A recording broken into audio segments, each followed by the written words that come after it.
നമസ്കാരം. നാളെ 10ാം ക്ലാസ്സിന് ബോർഡ് എക്സാം സ്റ്റാർട്ട് ചെയ്യുകയാണ്. കുഞ്ഞുങ്ങളെല്ലാം സമാധാനമായിട്ട് കിടന്ന് ഉറങ്ങുക. നിങ്ങളെ കൊണ്ട് എല്ലാം എക്സാം നന്നായിട്ട് എഴുതാൻ സാധിക്കും എന്നുള്ള പൂർണ്ണ കോൺഫിഡൻസിൽ പരീക്ഷാ ഹാളിലേക്ക് പ്രവേശിക്കുക.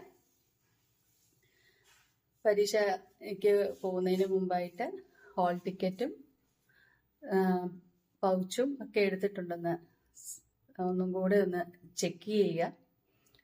പരീക്ഷ ഹാളിൽ കയറുന്നതിന് മുമ്പ് എല്ലാവരുമായിട്ട് അത് പഠിച്ചോ ഇത് പഠിച്ചോ എന്ന് പറഞ്ഞ് ഡിസ്കസ് ചെയ്യാതെ ഇരിക്കാനായിട്ട് മാക്സിമം ശ്രദ്ധിക്കുക.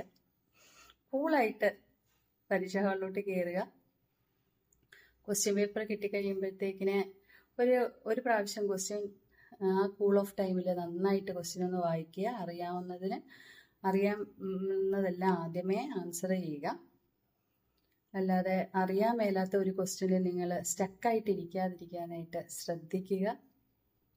പിന്നെ കൂട്ടുകാർ ഓരോരുത്തരും പലതരത്തിലായിരിക്കും എഴുതുന്നത്. ചിലവർ വലിയ ഹാൻഡ് റൈറ്റിങ്ങിൽ എഴുതുന്നവർ കാണും. അപ്പം നമ്മൾ പിള്ളേർ ഇങ്ങനെ ഫ്രണ്ട്സ് പേപ്പർ വാങ്ങിക്കുന്നത് കാണുമ്പോൾ നമുക്ക് ടെൻഷൻ വരും. അങ്ങനെ ഒന്നും ടെൻഷൻ വേണ്ട. നിങ്ങൾ നിങ്ങളുടെ ഇതിൽ നോക്കി നിങ്ങൾ ആൻസർ ചെയ്യുക. അയ്യോ അവർ കൂടുതൽ എഴുതിയല്ലോ, അങ്ങനത്തെ ടെൻഷനൊന്നും വേണ്ട. നിങ്ങളെ കൊണ്ടും എല്ലാം എഴുതാൻ സാധിക്കും. സമാധാനമായിട്ട് എഴുതുക. ഒരു ക്വസ്റ്റ്യനും വിടാതിരിക്കാൻ മാക്സിമം ശ്രദ്ധിക്കുക. എല്ലാം ആൻസർ ചെയ്യുക. അറിയാവുന്നത് ആദ്യം എഴുതി ലാസ്റ്റിലേക്ക് അറിയാവുന്ന മേലാത്തത് വെച്ചോളൂ. അതിനൊരു 15 മിനിറ്റ് മാക്സിമം സമയം കൊടുക്കാനായിട്ട് ശ്രദ്ധിക്കുക. ആദ്യത്തെ 20 ക്വസ്റ്റ്യൻ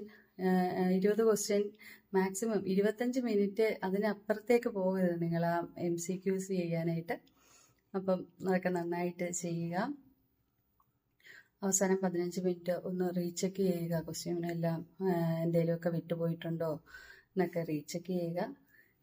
എല്ലാവർക്കും പരീക്ഷ നന്നായിട്ട് എഴുതാൻ സാധിക്കട്ടെ.